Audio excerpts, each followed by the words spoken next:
Terve kaikki! Halusin kokeilla jotain erilaista tänään blogissani ja kokeilen nyt videobloggausta. Elikkä, hyvää pääsiäistä kaikki! Ajattelin nyt pääsiäisen kunniaksi nostalgisista syistä Kindermunaa esitellä. No kaikkihan tietää Kindermunan. Kindermunan tietää jokainen, sillä täytyy olla kurja lapsi, kenelläkään ei tullut lapsena Kindermunia. Elikkä katsotaan minkälaisia nykypäivän kinderit ovat. Se on sillä tavalla, että siellä on hyvää suklaata sisällä ja ylläri. Ylläri löytyy aina.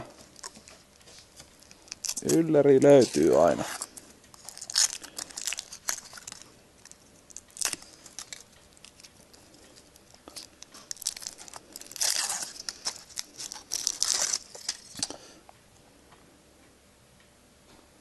Monikaan teistä ei varmaan tiennyt tätä tekniikkaa, koska tämän videoaiheena ei ole tämän suklaan syöminen, vaan tämä itse yllätys. Tämä yllätyslelu. Nyt katsomme, mitä tämä sisältää.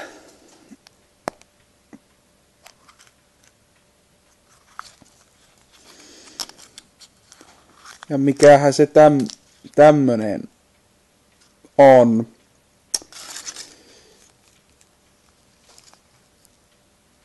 Tämmönen tuli.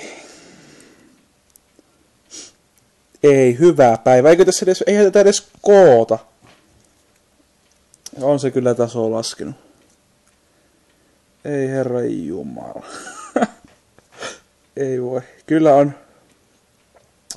Minä luulen, että tulevaisuuden lapsilla on paremmat oltavat, mutta minut osoitettiin vääräksi. Kerta on taso näin alhainen, niin mitä me voimme enää tehdä asialle? Terve, minä kuntoilen. Katsotaanpas.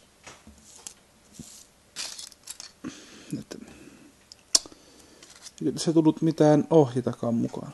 Ei kai tullut. Ei tuli. Sokea. Elikkä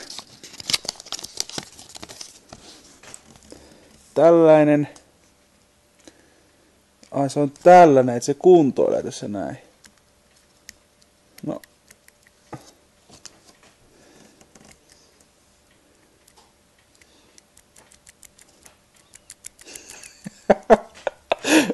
Ei vittu. I'm humping my fucking arm.